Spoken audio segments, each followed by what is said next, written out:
हर हर महादेव दोस्तों, स्वागत है आपका हमारे YouTube चैनल पर। आज की वीडियो में हम सुनेंगे शिव महापुराण श्री रुद्र संहिता तृतीय खंड का 40वां अध्याय। भगवान शिव की बारात का हिमालयपुरी की ओर प्रस्थान। ब्रह्मा जी बोले, हे मुनि श्रेष्ठ नारद, भगवान शिव ने कुछ गणों को वहीं रुकने का आदेश देते हुए नंदीश्वर सहित सभी गणों को हिमालयपुरी चलने की आज्ञा दी। उस समय गणों के स्वामी शंखकर्ण करोड़ों गण साथ लेकर चल दिए।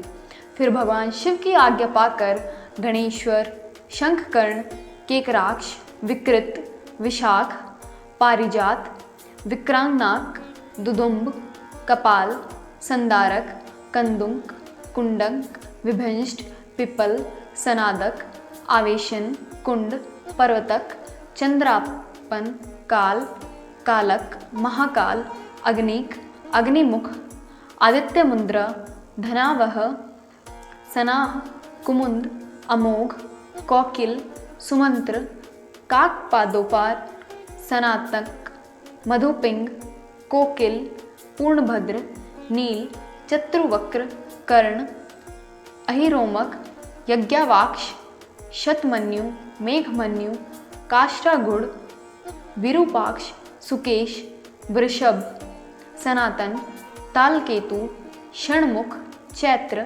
स्वयं प्रभु, लकुलीश, लकोलांत, दीपात्मा, दैत्यानाथ, भृंगिरिटी, देवदेव प्रिय, अश्नि, भानुक, प्रमथ तथा वीरभद्र अपने असंख्य गणों के साथ लेकर चल दिए। नंदीश्वर एवं गणराज भी अपने अपने गणों को ले क्षेत्रपाल और भैरव के साथ उत्साहपूर्वक चल दिए। उन सभी गणों के सिर पर जटा, मस्तक पर चंद्रमा और गले में नील चिन्ह था। शिवजी ने रुद्राक्ष के आभूषण धारण किए हुए थे। शरीर पर भस्म शोभामय थी। सभी गणों ने हार, कुंडल, केयूर तथा मुकुट पहने हुए थे।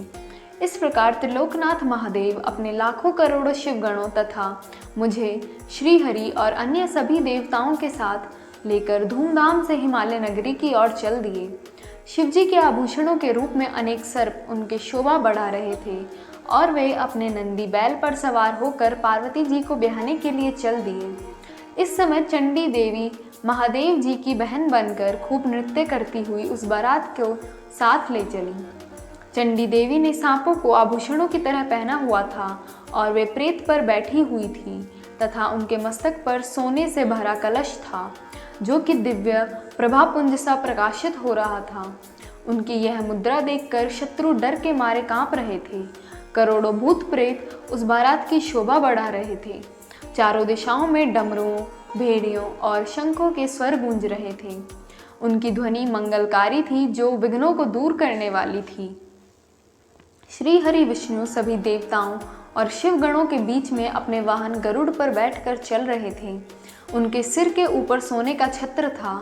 चमर ढुलाए जा रहे थे। वे भी वेदों, शास्त्रों, पुराणों, आगमों, सनकादिक, महासिद्धों, प्रजापतियों, पुत्रों तथा अनन्य परिजनों के साथ शोभमान होकर ब्रह्मा जी भी चल रहे थे।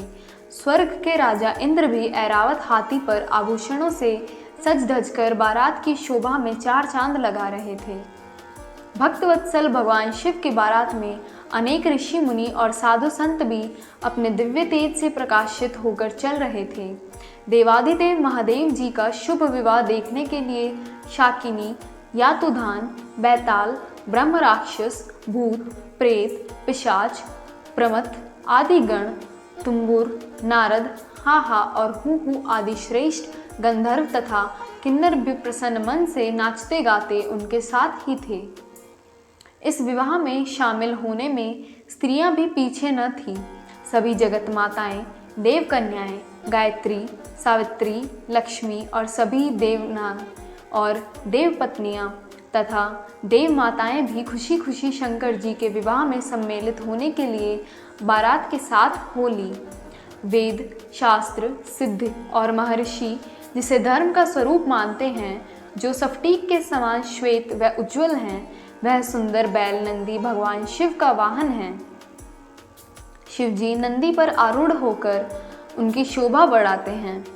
भगवान शिव की यह छवि बड़ी मनोहारी थी। वे सज धज कर समस्त देवताओं, ऋषि मुनियों, शिवगणों, भूत प्रेतों, माताओं के सानिध्य में अपनी विशाल बारात के साथ अपनी प्राण वल्लभा देवी पार्वती का पाणी ग्रहण करने के लिए सानंद होकर अपने ससुर गिरिराज हिमालय की नगरी की ओर पग बढ़ा रहे थे। वे सब मदमस्त होकर नाचते गाते हुए हिमालय के भवन की तरफ बढ़े जा रहे थे। वह दृश्य बहुत ही मनोहारी लग रहा था। चारों दिशाओं में शहनाइयाँ बज रही थी और मंगल गाना गूंज रहा था। उस बारात का अनुपम दृश्य सभी पापों का नाश करने वाला तथा सच्ची आत्मिक शांति प्रदान करने वाला था। ओम नमः शिवाय।